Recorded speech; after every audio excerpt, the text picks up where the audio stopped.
So that completes the accountability section of the AIM Mastermind session, which I remind you is a monthly session for you to come to a like-minded group of people to hold you accountable, have some inspiration, and then mastermind some content.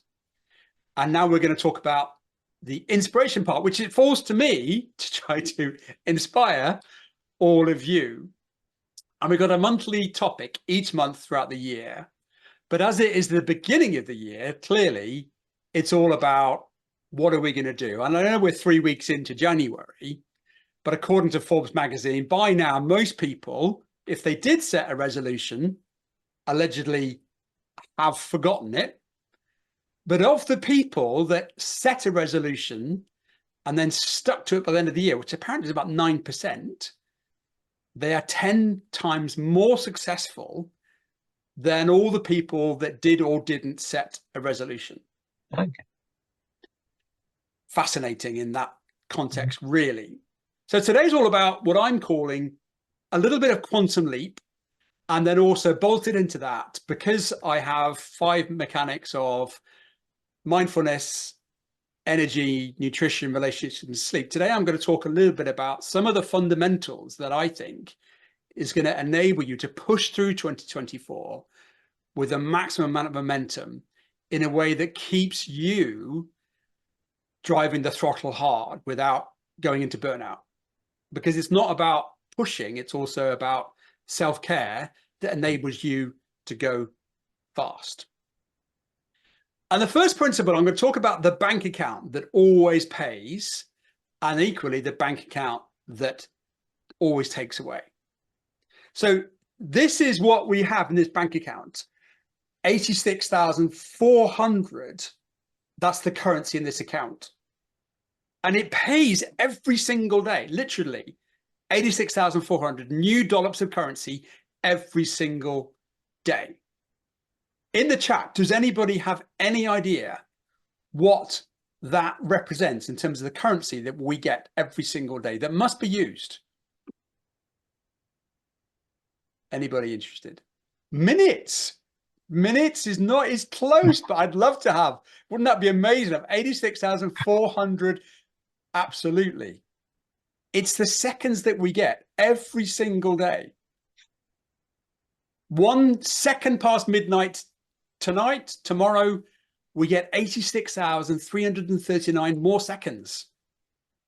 And then as of 11:59 and 59 tonight, they've all gone.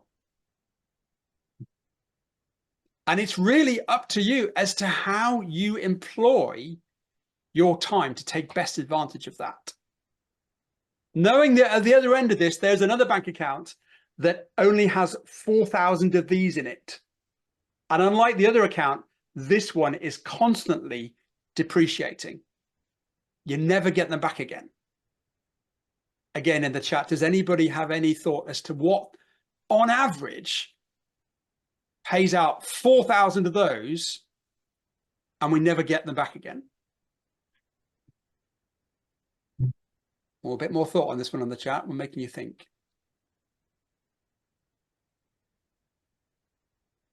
You can see Simon scratching his chin. Any idea? 4,000 of these, according to Oliver Burkeman, who wrote the book. No idea. There's a few. Yes, absolutely, Charles. It's weeks. On average, according to our lifespan, we have 4,000 of these to use, regrettably, before we're no longer part of this planet. But you never get them back again. And this is what I call the principle of B, C, and D. On the basis that B stands for birth, the D stands for death or demise. And between B and C, D, there is the letter C, and these represent the choices that you've got to make every single second of every single day, of every single week, of every single year. And I would ask you to think hard and uncomfortably about where you are right now? And are you making the right choices to make 2024 the year that you want it to be? You walked into this year with so much hope, ambition, excitement. And I want this year to be the one that pays for you. I want you to be sitting in that seat in 2025 and just going, I absolutely nailed it. I didn't lose a second. I used my weeks widely. And I can sit here confidently and say that it was my year of change. It was my quantum leap. This is what I call the quantum leap. This is where we are somewhere down here. And in order to get to this new point of change, this dream, this vision that we've got about ourselves, we've got to take a quantum leap. And that will be uncomfortable. It will be different. And you'll be asked to do things that are very hard. But that's what life's about. We're all about an evolution of a species. And back in our prehistoric times, we had no choice but to thrive by hunting for hours on end. We had no choice but to stay with the tribe. Otherwise, we'd be persecuted and alienated, left on our own. But today, sometimes we are so comfortably wrapped up in comfort that we forget sometimes we've got to look inwardly to achieve that quantum leap. And there's a book by Pritchett, and it's called U Squared. And he starts the book with this lovely story about the fly in his conservatory. And you know a fly, watch the fly, and they're so stupid. All they do is literally fly at the window and hit the fly with its wings on the window, thinking this is the way out. This is the only methodology for escape. Yeah, even in this room now, I've got some Velux windows in the roof, and I can guarantee there'll be a fly buzzing around up there, hitting the window, only to see that on the other side of the roof, there's another Velux window that's wide open. But because you are so hell-bent on pursuing the same strategy that you've done time and time and time again, you can't break yourself away from the quantum leap strategy to see that open window, to see that other opportunity, to see another way to change. And this is my message to you for 2024, is that if it hasn't worked for the time that you've been trying so far, are you that fly that just carries on banging its head against the window? And what's the message to the fly eventually? Anybody that's come away from a holiday for a time, you'll see lots of dead flies on that windowsill. I don't want you to be that fly. I want you to be free. I want you to be flying. I want you to see that there's another way forward. And if this is uncomfortable, it's right to be uncomfortable, because there's probably something within you that knows you haven't done those sales calls, that you've been a bit distracted. The time that it was raining outside, you just thought, I'll just curl up here and have a little bit of a water bottle moment with a nice cozy Ovaltine. But this is when you need to say to the mind, I will get out there no matter what, because this matters to me. And the times that I give in to my willpower is a moment where I'm literally giving up on myself. And the best proponent of this uncomfortable strategy that I know is David Goggins. I don't know if anybody's ever watched or listened to the man, but he had a fascinating interview this week with Andrew Huberman. And for the first time ever, I absolutely got it in terms of what Goggins is about. He has no carrot in his life. It's just a stick. All the time, it's a stick. And no matter how hard, no matter how difficult, he just says, I've got it. And what does he say? Can't hurt me, stay hard. And he has no time for people that want to sit and wait or sit and be comfortable, because he understands that principle that we've got 86,400 seconds in a day, 4,000 weeks. And the choices that he makes every day is making him as purposeful as he can about B and D. And whilst you may not like the message, if you've heard it, if you've seen him, and you think, man, that looks like a life that I wouldn't enjoy, he doesn't care what you think. And ladies and gentlemen, he is a multi-millionaire doing things that we might find uncomfortable. Who's really laughing when people troll him, when people make sure that he looks like it's a life that they wouldn't want to lead? I wouldn't mind writing 2 books and having a multi-million-pound opportunity and be paid to speak to thousands of people for thousands of pounds. But am I prepared to do what he's done to get where he is? So that's kind of the message about what I wanted to talk about. And if I'm trying to get you to think differently about where you are, if it hasn't worked in the first 3 weeks of this year, don't let those 3 weeks become 33 weeks and be sitting here in October going, well, there's always 2025.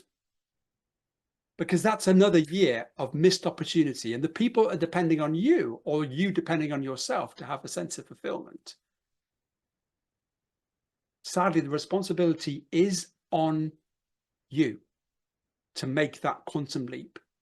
And if it's not working, the best thing you can do is to find something else, try something else, or ask for help. And that's where our final section of today's session is going to come from, where we're going to mastermind some tactics that could help you. 7 tips for this year that I'd love you to embrace. And remember, I always have 5 fundamentals: mindset, energy, nutrition, relationships, and sleep. I call them the men's R because I think they're very connected. But a lot of what I want you to really think about is how we consume and how we make choices around food, and a little bit about exercise.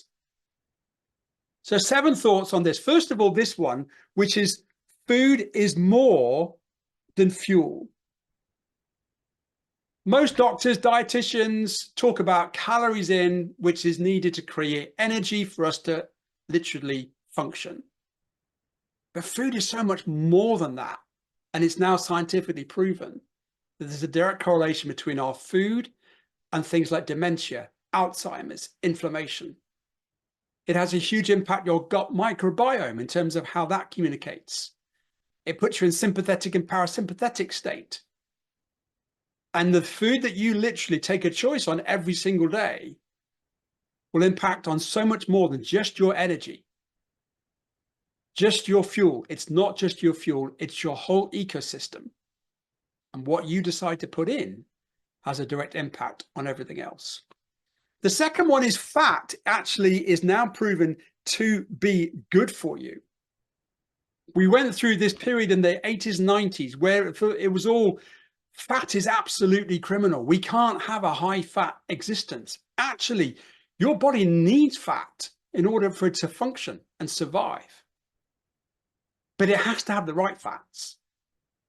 And regrettably, a lot of the food that we now have is solely highly processed and stuffed full of bad fats, highly processed fats, that we are thinking that fat is bad, but actually a good chunk of cheese with some butter and some cream, a nice steak with some fat on it, it's not bad fat. And we think back to our prehistoric days, well, they were consuming all kinds of things. They invented cheese, butter, cream, so that things could be preserved. But obesity has only been something that the human population has now come to terms with in the last 30 years, due to high correlation of processed food and sugar. And low fat is not where you want to be. If you're going through the supermarket and seeing low fat, low fat, low fat, they probably had to do something with that food to make it low fat, and therefore it's not actually that good for you. With this in mind, tip number 3 is to eat more plants and vegetables. If you listen to the Zoe podcast or most professors on science, microbiome, they're talking about 30 plant type foods per week. That's herbs, spices, nuts, pulses, seeds, fruits, vegetables, 30 per week. Sounds a lot. Just go back to you through your day to day and tot them up. One bowl of porridge for me can have 11 different types of ingredients in it, with a bit of chia seeds, a bit of flax seeds baked in there, some fruits, some vegetables, not vegetables in my porridge, but all those things in there. Sometimes I look at my bowl and I've got 11 types of fruit and seeds in there. So eat more plants. I've already touched on it. Tip number 4 is to really avoid the ultra processed foods. You know what these are, hopefully.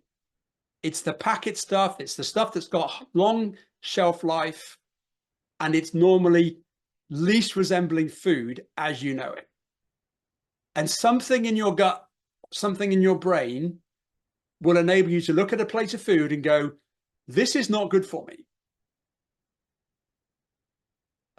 Ultra processed foods are now being proven to have a direct link to some of the sinister diseases, the 4 silent horse killers of cancer, dementia, heart, and stroke. And for the first time ever in our evolution, we are flatlining as a human race. Our age expectancy is no longer getting further. It's actually beginning to flatline. And that's what I talked about. B, D, and C. The choices that you make will make the distance between birth and death longer or shorter based on the choices that we make today. Linked to all of this is the 4 Ks of fermented foods. Have more of these, which is kombucha, kimchi, kefir, and sauerkraut.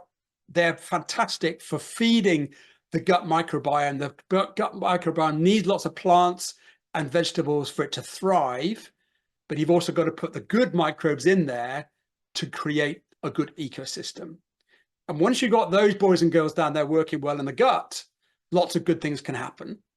And remember, your gut communicates through the vagus nerve all of the really good chemicals that need to go to your brain, such as serotonin, cortisol, dopamine.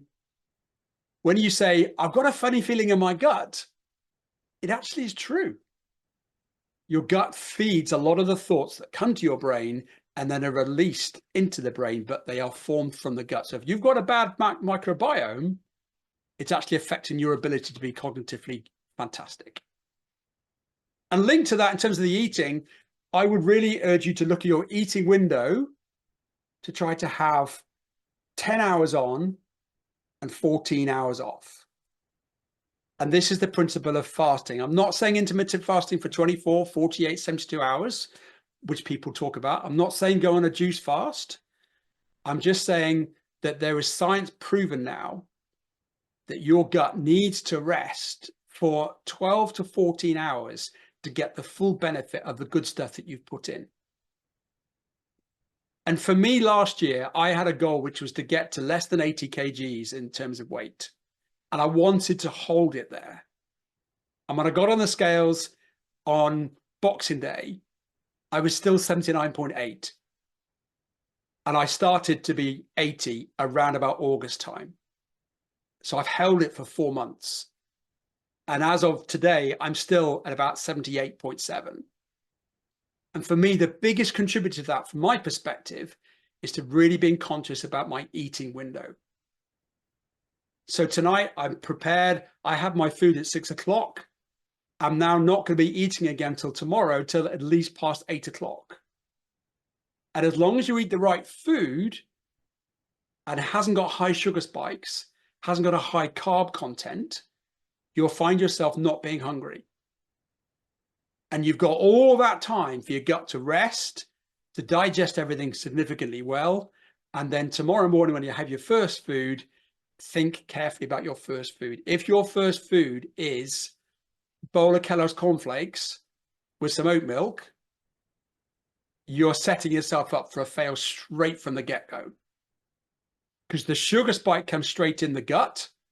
The sugar spike then goes into your insulin fat cell receptors because your body is saying, we've been hungry for a while, we need some energy. Here's some sugar. Wallop, let's put it back to our insulin fat cells because we never know when we're going to get our next meal again. It still thinks you're a prehistoric person looking for food. So ideally, your first food in the morning at breakfast time should be good fiber, good protein, low sugar. Example, egg omelette, avocados on toast, a good rye bread, wholemeal toast, or just pack it full of some fiber before maybe you have your oatmeal or your porridge. So if you are having an oatmeal porridge, maybe have some carrots before it, maybe have an avocado, maybe some fresh fruit, fruit in its whole form. By the way, fruit juice, such a bad thing. I would urge you to say, could you eat 12 apples, 4 blackberries, 3 bananas, 2 strawberries, 1 kiwi? Probably not. You could easily gulp down a whole innocent smoothie that professes to contain all the juice of those things. Once we pulverize pulp and juice fruit, all the fiber, all the pith, and all the bits that your gut needs in order for the sugar to not hit your gut wall have been taken out. The last thing I'm going to talk about before I get off my soapbox here is to really move outside as much as possible. And if you are senior in your years such as myself, to make sure that you put as much resistance training into your week as possible.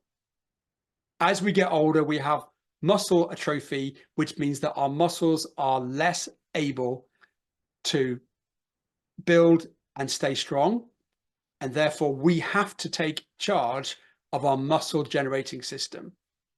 So that's squats, that's lifting, that's press ups, it's hanging, as in hanging from a bar, and just trying to build some resistance into your week. Walking, maybe with a pack on, walking with some weights on, going for a walk and seeing some stairs and seeing a hill and thriving on the fact that you can use those big quads and glutes in your muscle system. When you're older, imagine having to go to the toilet and not being able to squat just to sit on the toilet. Regrettably, that will happen unless we take active control of our muscle and our skeletal system. So move outside, get outside as much as you can, put all that natural light into your system because that's where the body is at its best. Lots of active movement and lots of resistance. That doesn't mean to say do 30 minutes and do nothing for the rest of the day. It means getting outside, being active, and making sure we've got some resistance in.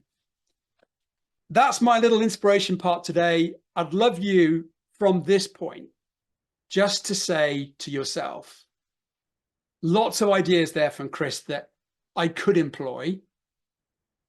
Which are the ones for me that really resonated? And when he said it, which is the ones that made me feel a little bit uncomfortable and said, yeah, I'm missing that.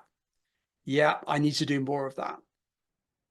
Rather than going for the easy wins, remember we talked about going for the difficult choices, the uncomfortable feelings, and the quantum leap that will make you the best version of yourself and be at your operating system prime to take this year by the scruff of the neck and absolutely nail it. Good luck.